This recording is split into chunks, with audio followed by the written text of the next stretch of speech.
UP के अंदर जो मदरसा बोर्ड से सहायता मान्यता प्राप्त मदरसे हैं वो सैकड़ों की तादाद में हैं और प्राइवेट मदरसे हज़ारों की तादाद में हैं। तो ये मदरसा बोर्ड में अगर जुमे की जगह इतवार की छुट्टी का जो निज़ाम होगा ये उन्हीं मदरसों के लिए होगा जो मदरसे गवर्नमेंट से मान्यता और सहायता प्राप्त हैं, ये उन्हीं पर लागू होगा। अगर सरकार उस्तादों की परेशानी को, उनकी ज़रूरत को सामने रखती है तो जो बरसों से होता चला आ रहा है जुमे के दिन छुट्टी का, उसी को बरकरार रखे। नमस्कार, स्वागत है आपका हेडलाइंस यूपी नेटवर्क में। मैं हूं भोला वर्मा और आप देख रहे हैं हेडलाइंस यूपी। उत्तर प्रदेश में मदरसों को लेकर एक बार फिर से विवाद गर्माता जा रहा है। जिस तरह से मदरसे के सर्वे के बाद मदरसों को डिजिटल बनाने का लेकर के कहीं ना कहीं विवाद में था, उत्तर प्रदेश मदरसा बोर्ड में फिर से एक बार प्रस्ताव रखा गया जिसमें मदरसों की छुट्टी का जो दिन है वो शुक्रवार की जगह रविवार रखा जाए। उत्तर प्रदेश मदरसा बोर्ड के सदस्य कमर अली जी ने ये प्रस्ताव रखा। हालांकि इस पर अभी तक पुष्टि नहीं हुई है, सहमति नहीं हुई है, जिस कारण से जो छुट्टी का दिन है वो शुक्रवार ही रखा जाएगा। इसी बात को बातचीत करने के लिए इसी मुद्दे पर हमारे साथ मदरसा संचालक मौजूद हैं। इनसे बातचीत करते हैं कि आखिर ये कैसे देखते हैं, क्योंकि जो मदरसे की शिक्षा व्यवस्था का सबसे ज़्यादा ज्ञान है वो मदरसा संचालक ही बता सकते हैं कि आखिर शुक्रवार के दिन के छुट्टी बदलाव का प्रस्ताव ये कैसे मानते हैं। सर, क्या नाम है सर आपका? मेरा नाम मौलाना मोहम्मद याकूब बुलंदशहरी। सर, ये बताइए, उत्तर प्रदेश मदरसा बोर्ड में कमर अली जी ने हाल ही में एक प्रस्ताव रखा जिसमें बताया गया कि मदरसे की जो छुट्टी का दिन है वो शुक्रवार की जगह रविवार रखा जाए। आखिर शुक्रवार की जगह रविवार क्यों? देखिए, यूपी के अंदर जो मदरसा बोर्ड से सहायता मान्यता प्राप्त मदरसे हैं वो सैकड़ों की तादाद में हैं और प्राइवेट मदरसे हज़ारों की तादाद में हैं। तो ये मदरसा बोर्ड में अगर जुमे की जगह इतवार की छुट्टी का जो निज़ाम होगा ये उन्हीं मदरसों के लिए होगा जो मदरसे गवर्नमेंट से मान्यता और सहायता प्राप्त हैं, ये उन्हीं पर लागू होगा। एक बात। दूसरी बात यह है कि मदरसों में पढ़ाने वाले अक्सर उस्ताद यानी टीचर मस्जिदों में इमामत भी करते हैं, 5 वक्त की नमाज़ पढ़ाते हैं जुमे की नमाज़ पढ़ाते हैं। तो अगर वो जुमे के दिन भी काम पर आएंगे तो उनका वो काम मुतासिर होगा, वहाँ उनको परेशानी होगी।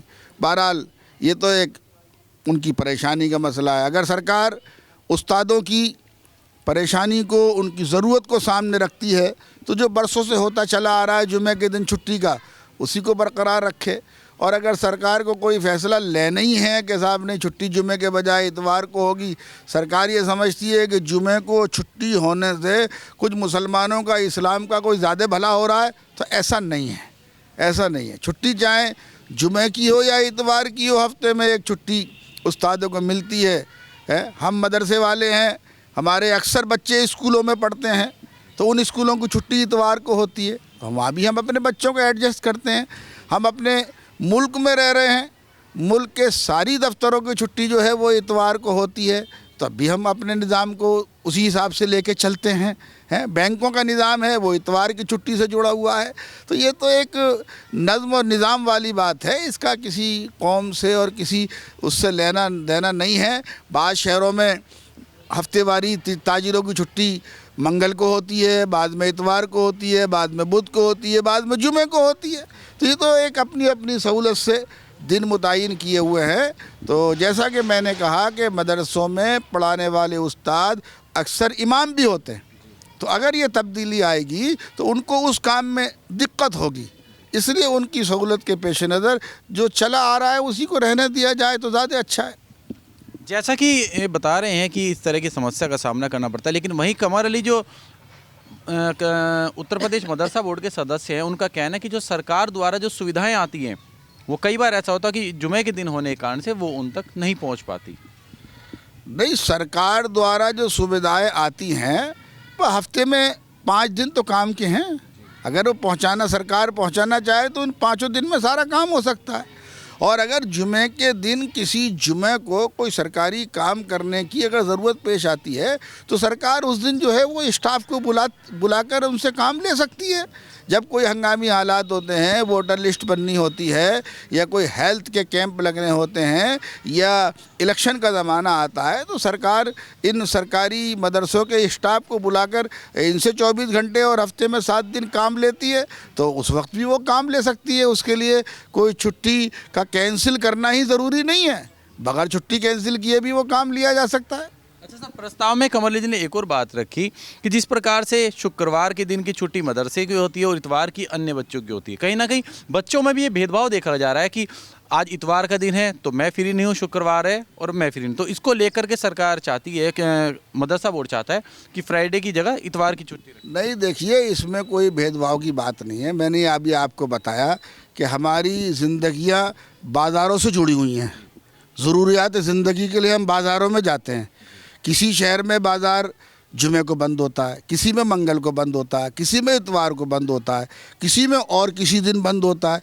एक ही शहर में कई बाज़ार है, अलग अलग दिनों में बंद होते हैं। जैसे हमारे सहारनपुर में वुड कार्विंग का काम है, वो जुमे को बंद रहता है। दीगर बाज़ार जो है वो मंगल को बंद रहता है। तो किसी की कोई ज़िंदगी मुतासर नहीं होती, कोई भेदभाव नहीं होता है, अपनी अपनी सहूलत से काम चलता है। चलिए, तो ये थे हमारे साथ जामियातुत तबीयत के सहारनपुर के मदरसा संचालक, जिन्होंने बताया कि आखिर शुक्रवार की जगह रविवार को अगर छुट्टी का प्रस्ताव पारित होता है तो उसके क्या नुकसान हो सकते हैं। लेकिन उन्होंने साथ ही बताया कि मदरसों के अंदर जो अधिकतर शिक्षक हैं वो इमामत भी करते हैं जुमे के दिन, जिस कारण से शुक्रवार की जगह इतवार का प्रस्ताव सही नहीं होगा। हालांकि इसके ऊपर लगातार टिप्पणियां जारी हैं।